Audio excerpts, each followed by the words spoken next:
There is a country where trains apologize for arriving 30 seconds late, where robots serve coffee while monks walk in silence beneath ancient red gates. A place where cherry blossoms bloom for only a few days, and the earth can tremble at any moment. Where millions cross the same intersection at the exact same time, while others spend years without leaving their rooms. Here, the past does not disappear. It coexists. Glass skyscrapers rise beside wooden temples. The most advanced technology on Earth breathes above unstable ground. Japan is precision. It is discipline. It is beauty that knows it will fall. But it is also silence. It is contradiction. It is a delicate balance between opposing forces. To understand it, it is not enough to look at its lights. You must listen to its pauses. Because Japan does not move in a straight line. It turns, like the seasons, like rituals, like time itself. And if you think you already know Japan, stay, because in the next few minutes, you are about to discover the Japan no one has told you about. The one that does not appear in travel guides. And it all begins here.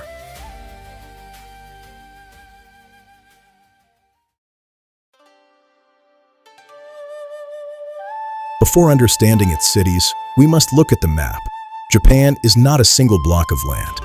It is an arc of islands suspended in the Pacific Ocean, an archipelago made up of more than 6,800 islands. Although only 4 hold most of its history and population, Honshu, Hokkaido, Kyushu, and Shikoku. 70% of the territory is mountainous, steep, covered in forests.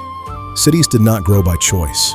They grew where the land allowed them to, on narrow coastal plains, between the sea and the mountains.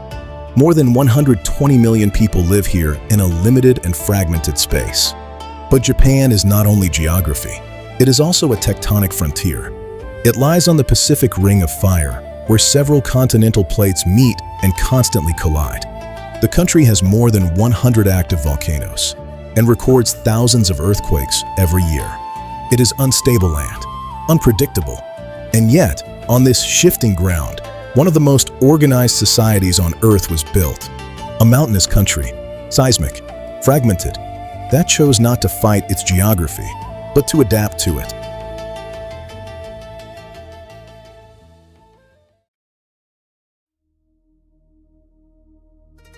In addition to living above fire, with more than 100 active volcanoes and thousands of earthquakes every year, Japan also faces another unpredictable force, the sea.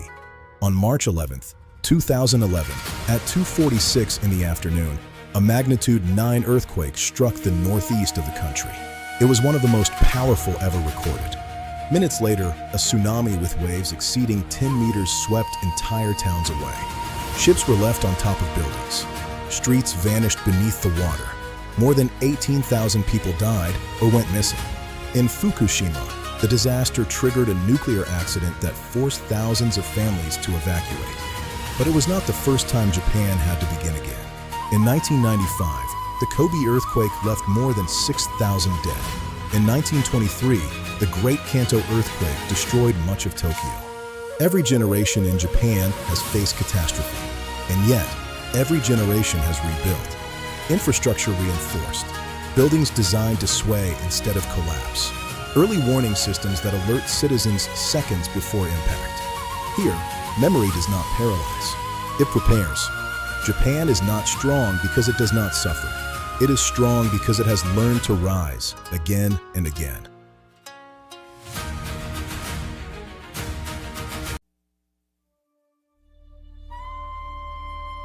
Every spring, Japan undergoes a transformation. It begins in the south, a wave of pale pink moving slowly across the islands. Sakura, the cherry blossom. For a few short days, these flowers define the landscape and the soul of a nation. Hanami, the tradition of observing the blossoms. People gather beneath the trees to celebrate the arrival of life. But Sakura is not just about beauty. It is a reminder of the transience of existence. Mono no aware, the pathos of things. The understanding that beauty is fleeting, and because it is fleeting, it is precious.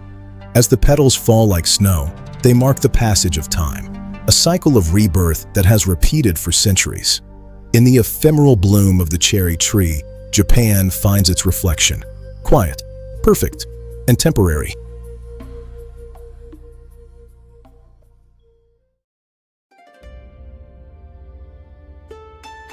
After witnessing the delicate beauty of the cherry blossoms, we now turn toward the history that shaped this nation.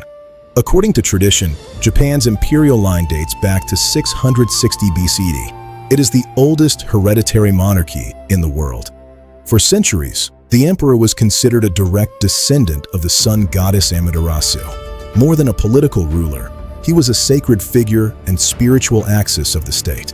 In the year 710, the capital was established in Nara. Nara became Japan's first permanent capital.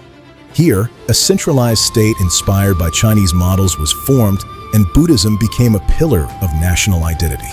The Great Temple of Todaiji, housing the monumental bronze Buddha, symbolized the union between political authority and religion. The city itself was built in a grid pattern, reflecting order and centralization. In 794, the imperial court moved to Heian-kyo, present-day Kyoto. Kyoto would remain the heart of Japan for more than 1,000 years. Here, classical Japanese aesthetics flourished: poetry, calligraphy, refined court culture, and the tea ceremony. The aristocracy cultivated an ideal of elegance based on subtlety, silence, and harmony with nature. Many of the temples and gardens that define traditional Japan today were born in this era. While the court refined the arts, a new warrior class was rising in the provinces: the samurai. They were elite warriors serving powerful feudal lords, trained from childhood in combat and discipline. They followed the code of Bushido, the way of the warrior, built on honor, loyalty, self-control, and the willingness to die rather than lose dignity. The katana was not merely a weapon, but the symbol of a samurai's soul. Legends speak of dawn duels and unwavering loyalty that transcended life itself. In the 12th century, the first shogunate was established, creating a military government led by a shogun, while the emperor remained a symbolic figure. In 1603, the Tokugawa shogunate began more than 2 centuries of stability and near total isolation from the outside world. But in 1868, the Meiji Restoration transformed Japan. Power was formally returned to the emperor. The capital moved to Tokyo, and the nation entered a period of rapid modernization. Within a few decades, Japan evolved from a feudal society into an industrial world power.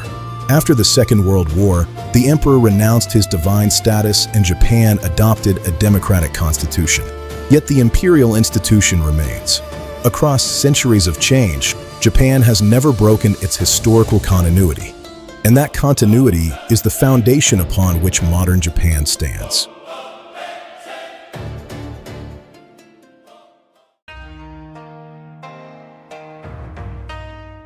After exploring ancient capitals, we now focus on one of the most recognizable elements of the Japanese landscape: its temples. In Japan, 2 main spiritual traditions coexist: Shinto and Buddhism. Shinto shrines are identified by their torii gates, which mark the entrance to a sacred space. Buddhist temples often include pagodas, large prayer halls, and monumental statues of Buddha. Traditional architecture relies heavily on wood, curved roofs, and elevated structures designed to resist humidity and the passage of time. Nothing is accidental. Every detail carries meaning. Incense purifies. Bells signal the beginning of prayer. Water at the entrance symbolizes spiritual cleansing. Many temples are surrounded by carefully designed gardens, created not only for beauty, but for contemplation. Stone, water, moss, and empty space. In Japan, a temple is not simply a building. It is a threshold, a place where external noise transforms into inner silence.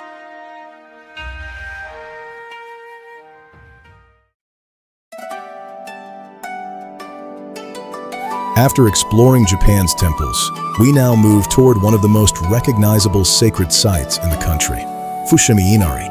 Founded in the year 711 in Kyoto, this shrine is dedicated to Inari, the Shinto deity of rice, prosperity, and business success. What makes this sanctuary unique is not only its age, it is its path. More than 10,000 vermilion torii gates form a continuous tunnel that climbs Mount Inari. Each gate has been donated by companies or individuals whose names are inscribed on the back. Here, commerce and spirituality intertwine. The torii mark the transition from the ordinary world into sacred space. The higher one climbs, the quieter the surroundings become. Between the gates appear small shrines, stone lanterns, and statues of foxes. The fox is the messenger of Inari.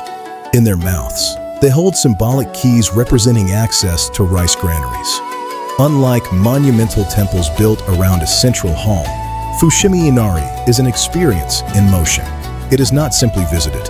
It is walked, a physical ascent and a symbolic one, a journey through thousands of gates that seem to have no end.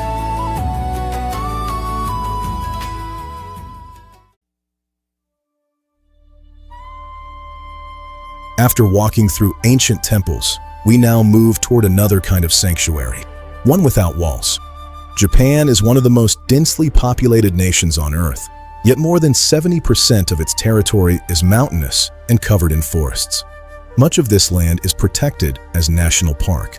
North of Tokyo lies Nikko, a landscape shaped by volcanic forces, dense forests, and high-altitude lakes. Lake Chizenji rests more than 1,200 meters above sea level, formed by ancient eruptions that sculpted the surrounding mountains. Nearby, water finds its most dramatic descent. Kegon Falls, nearly 100 meters of vertical drop, making it one of the most impressive waterfalls in Japan. For centuries, these mountains were regarded as sacred ground. Monks and pilgrims climbed these paths seeking purification and solitude. But not all Japanese nature lies in remote wilderness. In the ancient capital of Nara, wildlife lives side by side with history. More than 1,200 sika deer roam freely inside Nara Park. For centuries, they were considered sacred messengers of the gods in Shinto belief, and harming them was strictly forbidden. Today, they walk calmly among temples and visitors, and they have learned a remarkable gesture. When tourists hold special rice crackers known as shika senbei, many of the deer bow their heads before receiving the treat. A silent exchange that mirrors Japan's culture of courtesy. From volcanic waterfalls to sacred deer, nature in Japan is not separate from civilization. It is woven into it, a living sanctuary that needs no walls. After walking through sacred forests and natural sanctuaries, we now move toward the ultimate symbol of Japan, a nearly perfect volcano, Mount Fuji. At 3,776 meters, it is the highest mountain in the country. But its importance is not only geographical, it is spiritual. For more than 1,000 years, Fuji has been a site of pilgrimage. Mountain ascetics and devoted followers climbed its slopes as an act of purification. Climbing Fuji is not simply hiking. It is a ritual. Every summer, during the official climbing season, thousands begin their ascent from the 5th station. They walk through the night, not to avoid the heat, but to witness the Geographical, the sunrise from the summit. When the sun breaks above a sea of clouds, the experience becomes more than physical. It becomes symbolic. Mount Fuji is an active volcano. Its last major eruption occurred in 1707, covering wide regions in ash. But an earlier eruption, in the year 864 AD, transformed its northern landscape. Lava flowed outward and, once solidified, created one of Japan's most unusual environments, Ikebana, a forest that grew directly over volcanic rock. The porous lava absorbs sound, creating an overwhelming silence. Echo disappears. Orientation becomes difficult. Beneath the surface lie lava caves formed more than 1,000 years ago, natural tunnels that can preserve ice even in summer. Ikebana is known for its density and its atmosphere of mystery. It is not an ordinary forest. It is a forest born from fire. To the north of Fuji stretch the Fuji Five Lakes. Among them, Lake Kawaguchi offers one of the most iconic reflections in Japan. On clear days, the mountain mirrors itself on still water, as if nature were seeking perfection. To the south, in the Hakone region, a red torii gate rises from the waters of Lake Ashi. It marks the symbolic boundary between the human world and the sacred. Mount Fuji is not only a mountain, it is an axis, a place where nature, history, and spirituality converge. Perfect in form, unpredictable in essence, a constant presence that reminds Japan that beauty can rise from fire.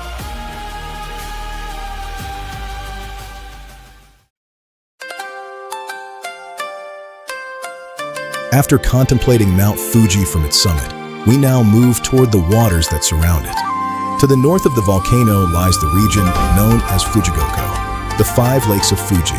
These lakes are not simple geographic features. They were born from fire. More than 1,000 years ago, eruptions from Mount Fuji blocked rivers and reshaped the land, creating natural basins that gradually filled with water. The result is a landscape where the volcano reflects itself again and again. Lake Kawaguchi is the most accessible and perhaps the most photographed. In spring, cherry blossoms frame its silhouette. In autumn, maple leaves turn the water crimson. In winter, snow intensifies its symmetry. Lake Yamanaka, the largest, offers open horizons where sky and mountains seem to merge. Lake Motosu, the deepest, is so iconic that its image appears on Japan's 1,000 yen banknote. But Fuji is not an isolated volcano. Japan sits on the Pacific Ring of Fire, one of the most active seismic and volcanic zones on Earth. More than 60 active volcanoes run through the archipelago. The land here breathes. In places like Hakone, steam rises constantly from the ground. In the Owa-Kadani Valley, sulfuric gases remind visitors that the Earth below is still alive. Further north, in Hokkaido, the blue pond of Biei glows with an unreal turquoise color due to volcanic minerals suspended in the water. In winter, in the mountains of Zeio, trees covered in ice transform into figures known as snow monsters. The landscape changes, but the origin remains the same. Fire. Japan does not fight its geography. It studies it.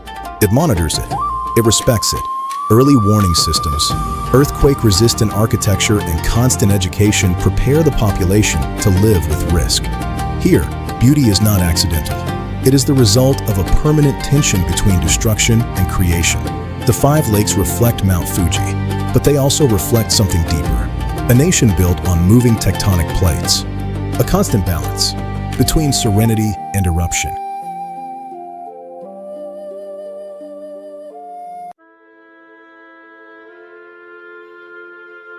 After exploring volcanoes, sacred mountains, and silent forests, we now enter a more primitive side of Japan, a Japan where nature still sets the rules. Although many imagine this country as a landscape of futuristic cities, more than 70% of its territory is mountainous and forested. And in these remote regions, wildlife survives under extreme conditions. In the north, on the island of Hokkaido, winter covers the land in deep snow that can last for months. There lives the Japanese brown bear, the largest terrestrial predator in the country. During autumn, it feeds intensely to build fat reserves before hibernation. Its presence commands respect. It is a symbol of strength and a reminder that here, nature is not decoration. It is dominant. In these frozen lands, when silence takes over the landscape, elegant shapes appear over the white snow. Red-crowned cranes, with black legs, white bodies, and a striking red crown on their heads. These birds perform complex courtship dances in the middle of winter. In Japanese culture, they symbolize longevity and fidelity. Their image has been immortalized in art, textiles, and legend. But winter in Japan is not limited to the north. In the mountains of Nagano, when temperatures drop below freezing, Japanese macaques endure the cold in a unique way. They are the only primates in the world known to bathe in natural hot springs to preserve body heat. They sit quietly in steaming water while snow falls around them. This is not a spectacle. It is adaptation, a survival strategy in an environment where every degree matters. The brown bear, the red-crowned crane, and the mountain macaque represent more than wildlife. They embody Japan's ability to coexist with harsh environments without fully taming them. Because despite its dense cities and advanced technology, much of this country remains untamed. A Japan where winter is not a postcard, but a test of endurance. And where life, even in the coldest silence, continues with quiet beauty.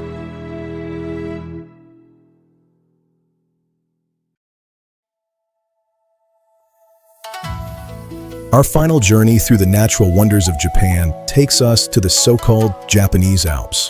This is a powerful mountain range located in the heart of Honshu Island, a territory of peaks rising above 3,000 meters that divides the country like a vast spine of rock and snow. There are no megacities here, no high-speed trains. What dominates is wind, silence, and the constant presence of mountains that for centuries were considered the dwelling place of the gods. The range is divided into three main systems: the Northern Alps, the Central Alps, and the Southern Alps. Among them rise mountains such as Mount Hitaka, Mount Tate, and Mount Kita, some of the highest summits in Japan after Mount Fuji. What makes these Alps unique is not only their altitude, but the dramatic contrast they offer throughout the year. In winter, snow can accumulate several meters deep, transforming the region into an almost Arctic landscape. In spring, alpine flowers bloom during one of the shortest growing seasons on Earth. In summer, hikers cross sharp ridgelines, deep forests, and crystal-clear glacial lakes. One of the most spectacular locations is Kamikochi, a valley at 1,500 meters above sea level, surrounded by dramatic peaks and crossed by the Azusa River. It is open to visitors only between April and November. For the rest of the year, snow and isolation return the land to nature. Human presence here is minimal. Wooden walkways, simple bridges, and discreet mountain lodges are designed to blend into the landscape rather than dominate it. In autumn, the Japanese Alps offer one of the country's most intense spectacles. Koyo, the transformation of forest into an explosion of reds, golds, and deep oranges that slowly descends from the peaks to the valleys. For centuries, these mountains were also the domain of ascetics and practitioners of Shijindo, a spiritual tradition combining Buddhism and mountain worship. Climbing was not a sport, it was an act of purification. Yet Japan's relationship with the forest extends far beyond these high peaks. Across the country, a practice known as Shinrin-yoku, often translated as forest bathing, invites people to reconnect with nature in a deliberate and mindful way. It is not about hiking or reaching a summit. It is about walking slowly, in silence, paying close attention to the sound of wind through the trees, the texture of bark, the scent of damp earth. This practice began gaining popularity in the 1980s as a response to urban stress. Today, scientific studies suggest measurable benefits: reduced blood pressure, lower cortisol levels, and improved immune function. But beyond science, forest bathing holds deep cultural meaning. In a society known for its intense work ethic and collective discipline, the forest becomes a space of pause, reflection, and balance. It is no coincidence that much of Japan is covered in woodland, nor that many temples and shrines stand among ancient trees. The forest is not just scenery, it is a mental refuge. Far from neon lights and urban noise, the Japanese Alps and the forests of this country remind us that Japan is not only density and technology. It is also height, silence, and an ongoing search for harmony between human beings and nature.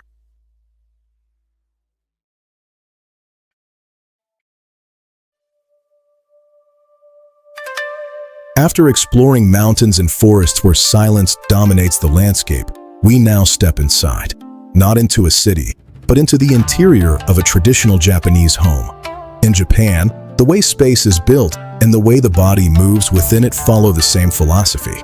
The traditional house, known as minka, was designed to adapt to a seismic and humid country. Wooden structures assembled without metal nails, flexible pillars capable of absorbing the movement of the earth, sloped roofs prepared for heavy snow and rain. But the true innovation lies not in the technique, but in the concept of space. In a traditional Japanese house, rooms are not rigid or fixed. Sliding paper panels, known as shoji, allow spaces to transform according to need. Natural light filters softly through translucent paper. The interior is never completely separated from the outside world. Tatami mats cover the floor, establishing precise proportions. Everything is measured. Everything responds to an invisible order. Within this carefully balanced space, there is often a slightly elevated alcove called the tokonoma. It may hold a hanging scroll of calligraphy or a single flower arrangement chosen according to the season. It is never stepped on. It is never invaded. It is the most respected area of the room. The tokonoma reflects a deeply Japanese idea. Not every space is meant to be used. Some spaces exist simply to be contemplated. It is in this same environment that one of Japan's most refined rituals takes place, the tea ceremony. The shinoyu is not simply about drinking tea. It is a practice of attention and intention. Every movement is deliberate. The host cleans each utensil slowly and visibly. Silence becomes part of the experience. The tea bowl, the flower in the tokonoma, and the arrangement of the tatami form a unified composition. The ceremony is guided by 4 principles: harmony, respect, purity, and tranquility. In this same aesthetic universe, clothing also follows a philosophy. The kimono is not merely a traditional garment. It is a textile architecture. Its straight lines and wrapped structure shape posture and movement. The wide obi belt secures the form and influences how one walks, sits, and bows. Colors, fabrics, and patterns may indicate age, season, or level of formality. Dressing is not simply covering the body. It is entering a cultural harmony. Before stepping fully into the home, there is a simple gesture that summarizes this worldview: removing one's shoes. It is not only a matter of cleanliness, but a symbolic transition from the outside world into a space that demands awareness. The traditional Japanese home, the tea ceremony, and the kimono all express the same idea: to live with consciousness of space and gesture. An equilibrium between structure and emptiness, between movement and stillness, between the interior and the natural world.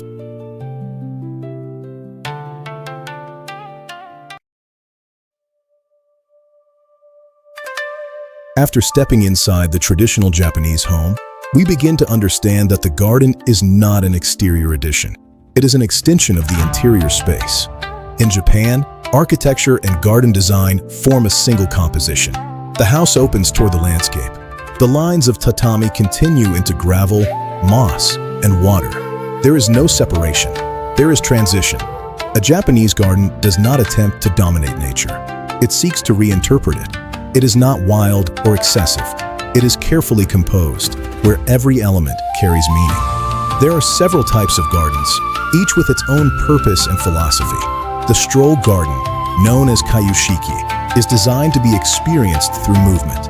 Its winding paths guide visitors through changing scenes. Curved bridges, koi ponds, stone lanterns, and small artificial hills recreate miniature landscapes. It is not meant to be viewed from a single point. It unfolds step by step. The tea garden, or roji, is more restrained and intimate. It serves as preparation for the tea ceremony. Irregular stepping stones slow the pace. A small water basin invites purification of the hands. Simplicity here is not poverty. It is intention. But perhaps the most widely recognized in the West is the dry landscape garden, often called the Zen garden or karasansui. At first glance, it may appear austere. Carefully raked white gravel and large stones placed with precision. There are no bright flowers, no visible ponds. Yet every line carries symbolic weight. The gravel represents water. The patterns drawn with a rake evoke waves and flowing currents. The rocks symbolize mountains or islands rising from the ocean. It is not a literal landscape. It is abstraction. The Zen garden is not meant to be walked through, but contemplated from a fixed position, often from the veranda of a temple. It invites meditation, stillness, reflection on emptiness and form. In these gardens, empty space is as important as stone. What is not present speaks as clearly as what is.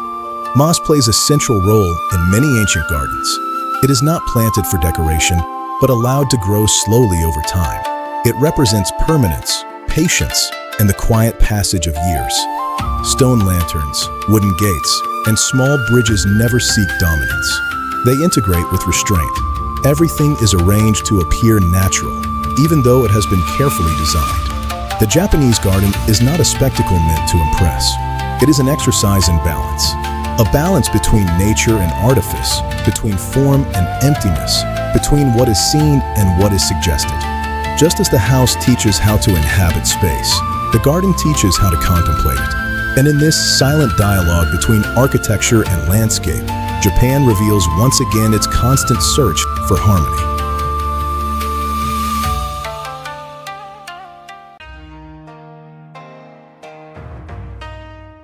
After exploring mountains and forests where silence dominates the landscape, we now step inside, not into a city, but into the interior of a traditional Japanese home. In Japan, art is not confined to museums or galleries. It is part of everyday life. Many Japanese artistic traditions are built on a simple but profound idea. Beauty does not lie in excess, but in harmony between form, gesture, and silence. One of the most famous expressions of Japanese art is traditional painting, especially the woodblock prints of the Edo period known as ukiyo-e, meaning pictures of the floating world. These prints were produced using carved wooden blocks and depicted landscapes, city life, actors, and fleeting moments of nature. Among them stands one image that has become universally recognizable, the Great Wave off Kanagawa, created by the artist Katsushika Hokusai in the early 19th century. The scene shows an enormous wave about to crash over small fishing boats, while Mount Fuji appears calmly in the distance. The composition is dynamic and dramatic, yet perfectly balanced. When these prints reached Europe in the 19th century, they fascinated many Western artists. Painters such as Vincent van Gogh studied their bold compositions, flat colors, and unusual perspectives. Japanese art was not trying to imitate reality with photographic precision. Instead, it tried to capture its essence. This same philosophy appears in Japanese calligraphy, known as shodo, which literally means the way of writing. Writing with brush and ink on delicate paper, each character is formed through a single continuous movement. There is no possibility of correction. For that reason, calligraphy reveals the inner state of the artist. A single brushstroke can express calm, energy, or concentration. Another art form emerges from something even simpler, a single sheet of paper. Japanese paper folding, known worldwide as origami, transforms a square sheet into complex three-dimensional figures through a precise sequence of folds. No scissors, no glue. Birds, flowers, and geometric forms appear through patience, precision, and concentration. More than a craft, origami has become a cultural metaphor. Even the simplest materials can produce remarkable beauty.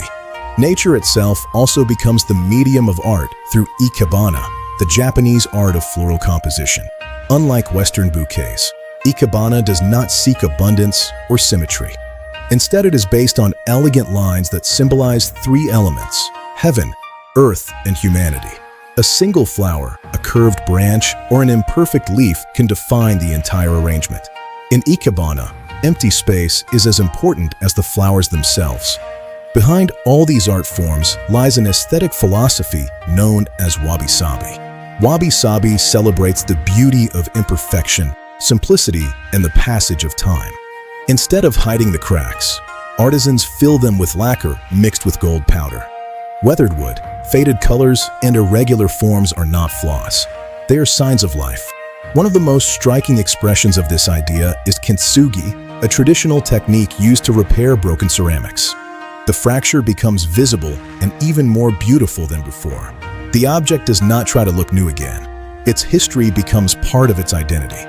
Through painting, calligraphy, origami, ikebana, and kintsugi, Japanese art reveals a constant vision of the world. A vision where simplicity, silence, and imperfection can express a deeper beauty than perfection itself. In Japan, art does not aim to dazzle. It seeks harmony.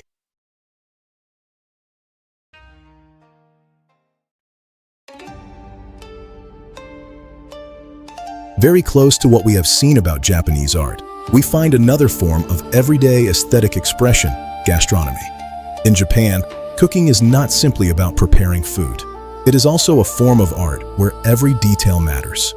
Ingredients are chosen according to the season, the colors of the dish seek visual harmony, and presentation is treated with almost the same care as flavor. One of the best-known examples is sushi, small pieces of rice combined with fresh fish that have become one of the most famous foods in the world. But in Japan, sushi is much more than fast food. Chefs spend many years learning how to prepare the perfect rice, how to cut fish with precision, and how to balance each piece. Another popular dish is ramen, a noodle soup that combines broth, meat, egg, and vegetables in a rich and comforting mixture of flavors. In markets, small restaurants, and street stalls, you can also find tempura, grilled skewers, and simple rice dishes that are part of everyday Japanese life. All this culinary tradition is part of washiku, traditional Japanese cuisine, recognized by UNESCO as an intangible cultural heritage of humanity. It is no coincidence that Tokyo has more Michelin star restaurants than any other city in the world, even more than Paris. In Japan, eating is not only about nourishment. It is a ritual where aesthetics, tradition, and flavor come together in perfect harmony.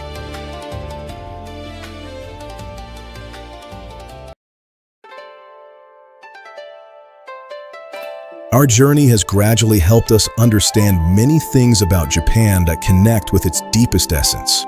Behind its temples, gardens, and artistic traditions, there is also a very particular way of relating to others.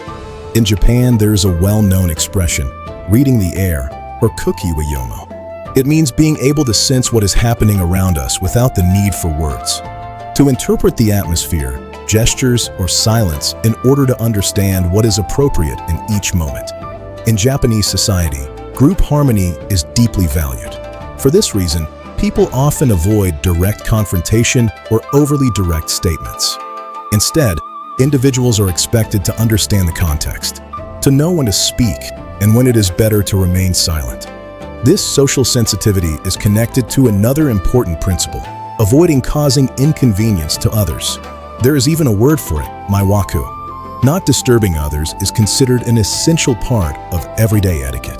That is why on trains people rarely speak on the phone. Voices are kept low in public spaces, and respect for the space of others is carefully observed.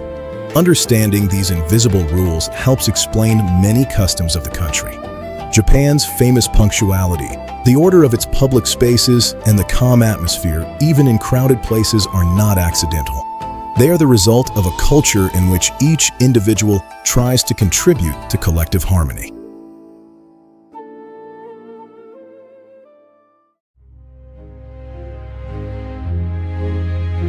As we already know, most of Japan's population is concentrated along the coastal plains of the country. Large parts of the territory are mountainous and covered with forests, leaving relatively little space for large cities. As a result, Japan has developed some of the most densely populated urban areas in the world. Millions of people live and work within limited space, creating vast metropolitan regions that seem to stretch endlessly along the coastline. To adapt to this lack of space, urban life in Japan has developed some remarkable solutions. One of the most striking examples is the existence of extremely small apartments, where every square meter is carefully designed and used with maximum efficiency. In many homes, a single room can function as a living room, bedroom, and dining area at the same time. Another unusual solution is the famous capsule hotels. Instead of traditional rooms, guests sleep in compact individual capsules stacked one above another, offering only the essentials, a clean and safe place to rest. But life in Japan's large cities also reflects deeper social realities. Japan has one of the highest life expectancies in the world, and its population is rapidly aging. In some regions, the number of elderly people already exceeds the number of young residents. At the same time, certain social phenomena have drawn attention from researchers and journalists. One of them is the phenomenon of the hikikomori, individuals who withdraw completely from social life and remain isolated in their homes for months or even years. Another, less known phenomenon is that of the johatsu, sometimes called the evaporated people. These are individuals who, for personal or economic reasons, voluntarily disappear from their previous lives and begin again somewhere else. Behind the order and efficiency often associated with Japanese cities, these realities reveal a society that continues to evolve and face complex human challenges.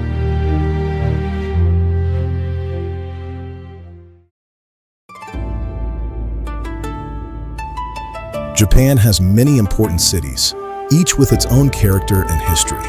One of the most remarkable is Kyoto, which served as the imperial capital of Japan for more than 1,000 years. Unlike many other large Japanese cities, Kyoto has preserved much of its traditional architecture. Its streets are home to more than 1,000 temples and shrines, historic wooden districts, and carefully designed gardens. In Kyoto, we find the shrine of Fushimi Inari, which we have already visited, famous for its thousands of red torii gates forming tunnels that climb along the mountain. Another iconic landmark of the city is Kinkakuji, the Golden Pavilion, a temple covered in gold leaf that reflects beautifully in a peaceful pond surrounded by gardens. Another major urban center is Osaka, a dynamic city known for its energy and vibrant food culture. At the heart of the city stands Osaka Castle, one of the most spectacular castles in Japan, surrounded by massive walls, moats, and large parks. Osaka is also famous for lively districts such as Dotonbori, where giant neon signs, restaurants, and busy streets create one of the most animated urban scenes in the country. Further west lies Hiroshima, a city deeply marked by history. Today it is a place dedicated to memory and peace, especially in the Peace Memorial Park, where the dome of the building that survived the atomic explosion still stands. Not far from Hiroshima is one of the most iconic landscapes in Japan, the shrine of Itsukushima on the island of Miyajima. Its great red torii gate appears to float on the sea during high tide, creating one of the most recognizable images of the country. Another city with strong historical importance is Nara, one of the ancient capitals of Japan. Here stands Todaiji Temple, home to one of the largest bronze Buddha statues in the world. In its park live the deer that roam freely and that we already encountered during our journey. Each of these cities reveals a different face of Japan, but none concentrates as many contrasts, energy, and modernity as the city that has become the true heart of contemporary Japan, Tokyo, the heartbeat of a nation.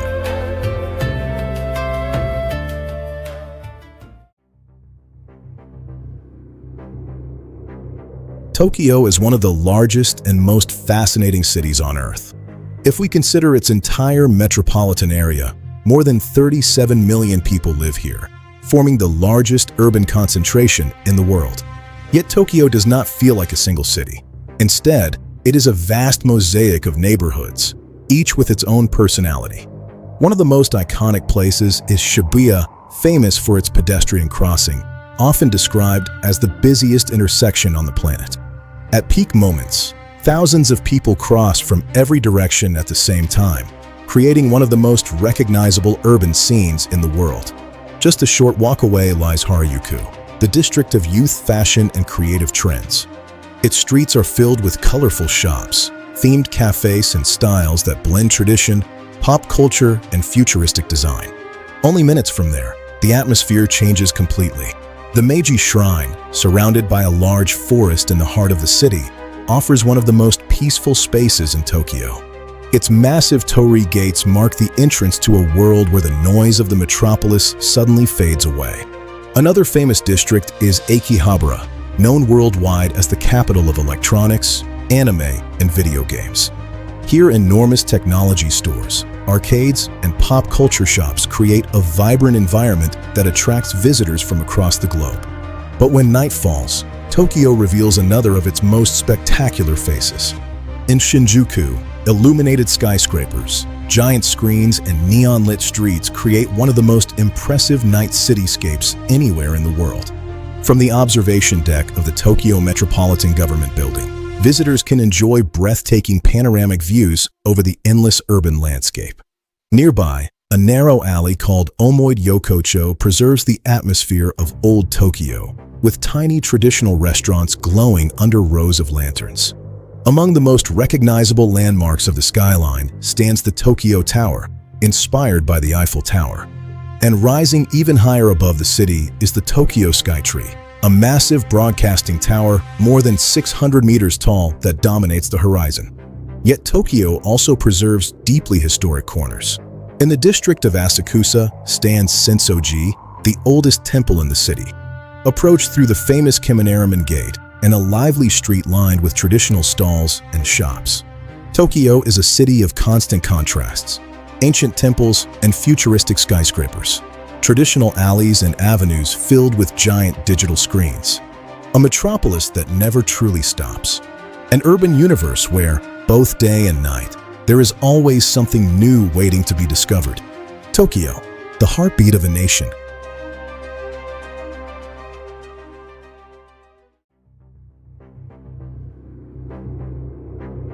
Japan is one of the most technologically advanced countries in the world, but its technological success did not appear overnight. It is deeply connected to a mindset based on discipline, order and constant improvement. In Japan, productivity and organization are considered essential values of daily life. This idea became famous worldwide through the Japanese author Marie Kondo, whose books about the art of organizing the home showed how order in our surroundings can bring clarity and balance to our lives. The philosophy is simple. When the environment is organized, the mind can focus better. This same logic is also present in Japanese education. Students often learn structured study methods based on discipline, repetition, and careful time management. These habits help develop concentration, perseverance, and long-term productivity. Another curious social habit is called inamuri. It means briefly falling asleep in public places such as trains or even meetings. Rather than being considered rude, it is often interpreted as a sign that someone has been working very hard. This culture of discipline and improvement also helped Japan become a global leader in technology. For decades, Japan has been a pioneer in fields such as electronics, robotics, automotive engineering, and precision manufacturing. Japanese companies have created some of the most influential technologies of the modern era, from cameras and video game consoles to industrial robots and advanced automation systems. One of the most famous symbols of this progress is the Shinkansen, Japan's legendary bullet train. Since its inauguration in 1964, these trains have transformed railway travel. They run at speeds of more than 300 kilometers per hour, connecting major cities with extraordinary efficiency and reliability. In Japan, even a delay of a few seconds may lead to public apologies. Today, Japan is also one of the world leaders in robotics. Robots are used not only in factories, but increasingly in restaurants, hotels, hospitals, and care centers for elderly people. Technology has become a natural part of everyday life. Another symbol of this practical innovation can be found almost everywhere in the country: vending machines. Japan has more than 5 million of them. They sell everything from hot coffee and soft drinks to umbrellas, ramen, flowers, and even full meals. All of this shows how Japan constantly looks toward the future. A country that has learned to combine ancient traditions with technological innovation. A place where temples coexist with robots, ultra-efficient transport systems, and cities that sometimes seem to come straight out of science fiction. And where we may already be seeing glimpses of what the world of tomorrow could look like.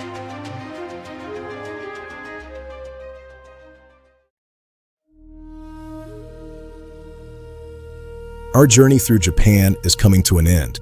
A country that feels less like a destination and more like a collection of contrasts. Here, temples more than 1,000 years old stand quietly beside cities filled with neon lights and towering skyscrapers. Ancient forests where silence seems untouched by time, and vast metropolises where millions of people move every day with astonishing precision. Japan is a place where tradition has never disappeared. It has simply learned how to live alongside the future. In its temples, gardens, and rituals, we still find a philosophy that has endured for centuries. A way of understanding life built on harmony, respect, and attention to the smallest details. And yet Japan is also one of the countries looking most intensely toward tomorrow. A place where technology, innovation, and collective discipline have created one of the most advanced societies on Earth. Perhaps that is the true secret of Japan, not choosing between the past and the future, but learning to walk between both. Keeping ancient roots alive while building what does not yet exist. Because traveling through Japan is not only about discovering landscapes, temples, or cities. It is about encountering a different way of understanding the world. A delicate balance between nature and modernity, between ancient tradition and the future already taking shape. Japan continues to change, but among all those changes, something remains: the constant search for harmony. And perhaps that is why, when people leave this country, they often feel they have not only visited a place, but experienced a different way of living. Japan, a place where the past still breathes and the future has already begun.